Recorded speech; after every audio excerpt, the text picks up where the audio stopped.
Buenas noches tenga cada uno. Para el grupo A2 es un honor el poder presentarles sobre la NIA 210, acuerdo de los términos del encargo de auditoría. Dentro de los puntos de aprendizaje de la NIA 210 se encuentra lo que es identificar la estructura de una carta de encargo de auditoría, conocer el contenido de los términos del encargo de auditoría que requiere la norma, aspectos que afectan la aceptación del encargo como determinar el marco de información financiera sea aplicable y si esto es aceptable para el auditor, quiere decir que va a presentar la suficiente relevancia y comprensibilidad en cuanto a la evaluación de los estados financieros. La manera de actuar del auditor ante una limitación en el alcance y al acordar estos términos del encargo con los responsables de la entidad, la forma de documentarlo como una carta del encargo en el cual se van a determinar de forma precisa los objetivos, términos y determinación de responsabilidades, tanto para el auditor como para la dirección. Conociendo sobre el alcance de esta norma, y nos dice que la NIA 210 trata de las responsabilidades que tiene el auditor al acordar los términos del encargo de auditoría con la dirección y cuando proceda con los responsables del gobierno de la entidad. Esto nos quiere decir que el auditor va a acordar los términos de trabajo con la administración de una entidad o los encargados del gobierno corporativo. También nos dice que ello incluye determinar si concurren ciertas condiciones previas a la auditoría, cuya responsabilidad corresponde a la dirección y cuando proceda a los responsables del gobierno de la entidad. Esto nos dice que va a incluir precondiciones, responsabilidades de la administración y de los encargados del gobierno. Para ello debe determinar el marco de información financiera usado para la elaboración de estados financieros y ver si es aceptable. Esta norma, la NIA 210, se relaciona con la NIA 220, la cual trata de los aspectos relacionados con la aceptación del encargo de trabajo bajo el control del auditor. La NIA 220 trata de la responsabilidad del auditor con los procedimientos de control de calidad de una auditoría de estados financieros. Fecha de entrada en vigor.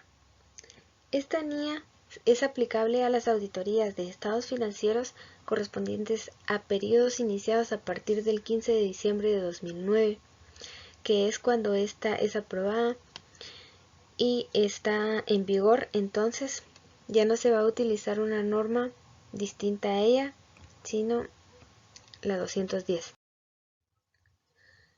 Objetivo. El objetivo del auditor es aceptar cuando ya tiene una auditoría realizada previamente la firma de auditoría ha realizado una auditoría ya en esa empresa, entonces va a continuar con el encargo de auditoría. De lo contrario, aceptaría un nuevo encargo de auditoría. Entonces, esto se va a lograr cuando se haya acordado la premisa sobre que la auditoría se va a realizar mediante a.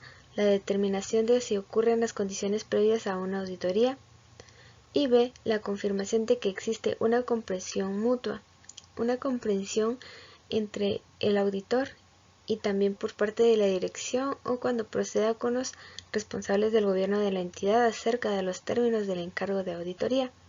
Decir que ellos tienen que estar de acuerdo para que se lleve a cabo la auditoría. Dentro de las definiciones tenemos las condiciones previas a la auditoría. Tenemos la utilización por la dirección de un marco de información financiera aceptable para la preparación de estados financieros, como bien ya lo vimos. Y también la conformidad de la dirección, es decir, que tiene que estar de acuerdo, ¿verdad? También cuando proceda, pues, la conformidad de los responsables del gobierno de la entidad. Estos dos puntos se van a aplicar siempre bajo la premisa de que la auditoría sí se va a realizar. Hola compañeros, estimado licenciado, yo continuaré con la exposición. Yo les hablaré directamente de los acuerdos de los términos del encargo de auditoría. ¿Ok? El auditor acordará los términos del encargo de auditoría con la dirección o con los responsables del gobierno de la entidad según corresponda. ¿A qué nos referimos con esto? Se hablará directamente con los encargados, el representante legal o directamente con la junta directiva o del gobierno. Tenemos la guía de aplicación en el apartado 21 a 21. Dice que el objetivo principal es evitar malos entendidos acerca de las responsabilidades de la dirección y del auditor. ¿A qué nos referimos con esto? Les aclararemos perfectamente a ellos cuál es la función que nosotros llegaremos a hacer y cuál es la función que ellos van a hacer. ¿Por qué motivo? En este caso, el ejemplo es que un tercero facilite la información, ya sea que haga los estados financieros, nos dé información o la variante que nos vayan a otorgar. Una persona tercera, no estamos hablando ni del auditor ni de la empresa. Entonces, se le hace la mención o hacer el recordatorio a la administración que la responsabilidad sigue siendo suya, a pesar de que este sea un tercero. También tenemos que los términos del encargo de la auditoría acordados se harán constar en una carta de encargo u otra forma adecuada de acuerdo escrito. Quiere decir con esto que ambas partes van a estar de acuerdo en lo que se está haciendo, va a estar firmado y va a quedar ambas partes satisfechas con lo que está en dicho documento. Dicho documento va a constar de el objetivo y el alcance de la auditoría de los estados financieros, las responsabilidades del auditor, la responsabilidad de la dirección, identificación del marco de información financiera aplicable para la preparación de los estados financieros y también la referencia a la estructura y contenido que se espera en cualquier informe emitido por el auditor y una declaración que puede existir circunstancias en las que el contenido y la estructura del informe difieran de lo esperado.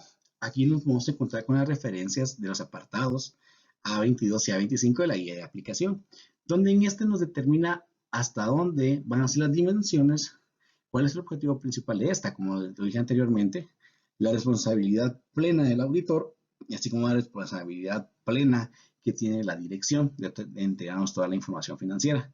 De la misma manera, se va a identificar, ya sea que la empresa ya tenga una información financiera aplicable o la base que se va a utilizar, ellos nos la van a dar y si se aplica o no se determinará en mutuo acuerdo que se hará el cambio o se seguirá con dicha aplicación. Y la referencia de que puede ser favorable o desfavorable o no va a coincidir con lo que ellos estiman recibir porque la auditoría va a dar sus resultados al final. También tenemos que si las disposiciones o reglamentarias prescriben de forma suficiente los detalles, los términos del encargo de auditor, el auditor no tendrá que hacerlos constar en un acuerdo escrito. Así como lo dicen en los apartados, esto hace mención a que requiere que el auditor solicite siempre un acuerdo escrito de la dirección que reconoce y comprende que tiene responsabilidades. ¿A qué se refiere con esto? Estos dos párrafos conjuntos, que serían el párrafo 11 y el párrafo 12, hacen referencia a que pueda que anteriormente, en auditorías anteriores, ya se haya estipulado, estimado o inclusive la empresa ya esté haciendo estas obligaciones que anteriormente se han mencionado. El auditor determinará si estas son aplicables y son suficientes para ampararlo, pero no quiere decir que estos vayan a aceptarse directamente sin hacer mención o recordatorio o que quede estipulado en papel la responsabilidad que tiene la administración de emitir todos los estados financieros de manera adecuada, sin sesgo y sin error. Y gracias, compañero. Los dejo con mi siguiente compañero.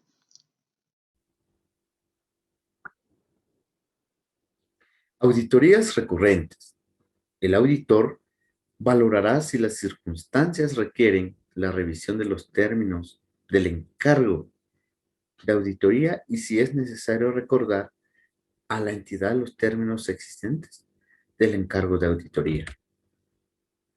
Aceptación de una modificación de los términos del encargo de auditoría. El auditor en ninguna ocasión no aceptará una modificación alguno de los términos del encargo de auditoría si no existe una justificación para poder modificar la opinión. Si antes de finalizar el encargo de auditoría se solicita al auditor que convierta el encargo de auditoría en un encargo que ofrezca un menor grado de seguridad, el auditor determinará si existe una justificación alguna que sea razonable. Si se cambian los términos del encargo de auditoría, el auditor y la dirección acordarán y harán constar los nuevos términos del encargo en una carta de encargo. Y si el auditor no puede aceptar un cambio de los términos del encargo de auditoría y la dirección no permite continuar con el encargo de auditoría original, el auditor procederá del siguiente modo. Renunciará al encargo de auditoría, siempre y cuando si las disposiciones legales o reglamentarias así lo permiten.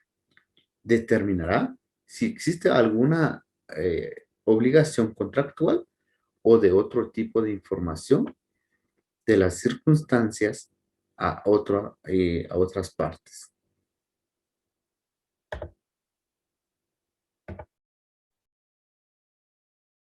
Consideraciones adicionales relacionadas con la aceptación del encargo. El auditor determinará si hay algún conflicto entre las normas de información financiera y los requerimientos adicionales. Si existen conflictos de este tipo, discutirá con la dirección la naturaleza de los requerimientos adicionales y acordará si pueden cumplirse mediante revelaciones de información adicionales en los estados financieros o si la descripción del marco de información financiera aplicable realizada en los estados financieros puede modificarse en consecuencia. Y si ninguna de las actuaciones anteriores es posible, el auditor decidirá si es necesario expresar una opinión modificada de conformidad con la NIA 705. Las disposiciones legales o reglamentarias pueden exigir que en la redacción de su opinión el auditor utilice las frases expresan la imagen fiel o presentan fielmente en todos los aspectos materiales en el supuesto de que el auditor concluya que de no haber sido prescrito por dichas disposiciones, el marco de información financiera aplicable no habría sido aceptable. En este caso, los términos de la redacción prescrita para el informe de auditoría difieren significativamente de los requerimientos de las NIAs. Si el auditor considera necesario llamar la atención de los usuarios sobre una cuestión presentada o revelada en los estados financieros que a su juicio es de tal importancia que resulta fundamental para que los usuarios comprendan los estados financieros. Si el auditor concluye que una explicación adicional en el informe de auditoría no puede mitigar la posible interpretación errónea, no aceptará el encargo, salvo que esté obligado a ello por las disposiciones legales o reglamentarias. Una auditoría realizada de acuerdo con dichas disposiciones no cumple las NIAs. En consecuencia, el auditor no incluirá en el informe de auditoría mención alguna de que la auditoría se ha realizado de conformidad con las NIAs. Gracias. Prosiguiendo con lo que es la aplicación práctica de la norma, tenemos lo que es, en este caso tenemos lo que es la carta del encargo, teniendo como referencia el apartado 10 de la norma, que indica que debe de quedar documentado de esta manera, ¿verdad? Por medio de una carta del encargo. En su estructura, como podemos ver, primero el encabezado, ¿verdad? En este caso es de la firma Auditores y Asociados, su dirección y su teléfono, prosiguiente con la fecha, ¿verdad? Que está el 10 de diciembre del 2020. ¿A quién va dirigido? En este caso, al presidente del Consejo de Administración, el Lic Barrios Ramírez, que en el apartado 9 pues, nos indica de que los términos del encargo deben ser de acordados con la dirección de la empresa o los responsables del gobierno de la entidad. Por eso en este caso está con el presidente del Consejo de Administración. Acá nos indica que según la conversación que se ha solicitado que se audite lo que es el juego completo de los estados financieros de la empresa Industria Calzado Jiménez López S.A. y el año en que se realizará la auditoría pues va a ser el 31 de diciembre del 2020.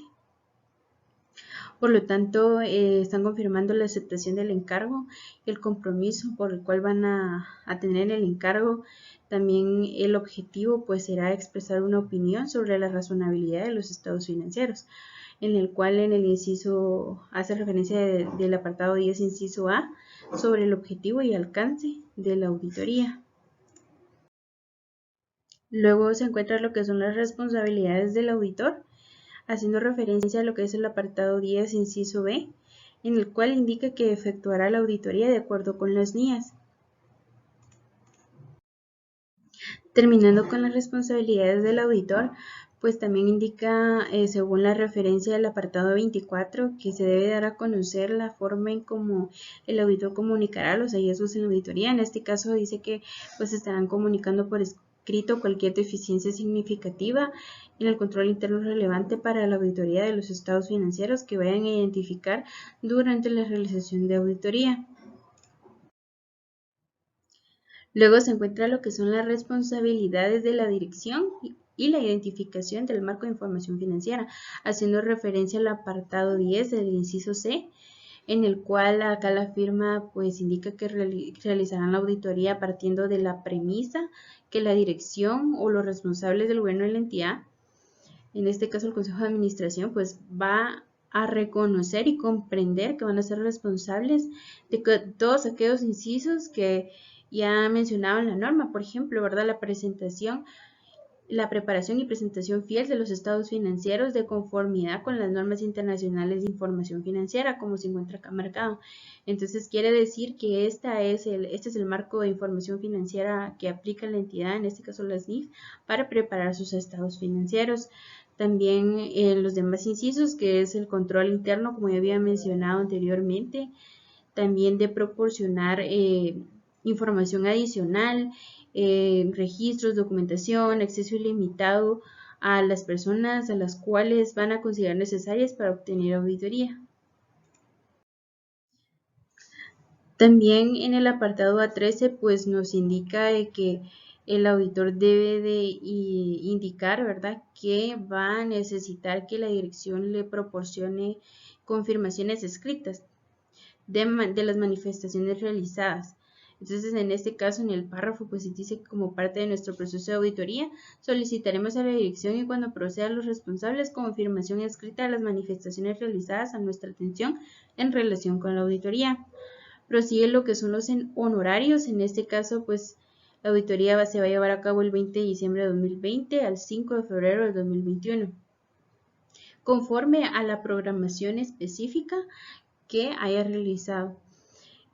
Según su programa, pues van a estar entregando lo que es el informe final de auditoría el 25 de febrero de 2021, según pues la propuesta de honorarios para la auditoría de estos estados financieros asciende a 75,000 quetzales, y lo cual también habla de la forma de pago. En este caso, pues dos pagos el 50% cada uno, el primero al aceptar la propuesta y el segundo al conducir el trabajo con la entrega del informe de auditoría, ¿verdad? Según haciendo referencia también esto en el apartado 24, que es uno de los puntos del contenido de esta carta. Y por último, la parte final de la carta, que pues acá se concuerda, si se concuerda con los planes que acordaron en ambas partes, la firma de auditoría y la dirección, pues sírvase de devolver lo que es una copia debidamente sellada y firmada. Asimismo, el agradecimiento, ¿verdad?, por la oportunidad. Dice que esta carta será efectiva por los años futuros, a menos que se cancele, modifique o sustituya, que puede haber cambios en los términos del encargo, ¿verdad? Y por lo tanto, pues la firma del socio director de la firma de auditoría de Auditores y Asociados. Esto sería todo por parte del grupo 4 y muchas gracias por su atención.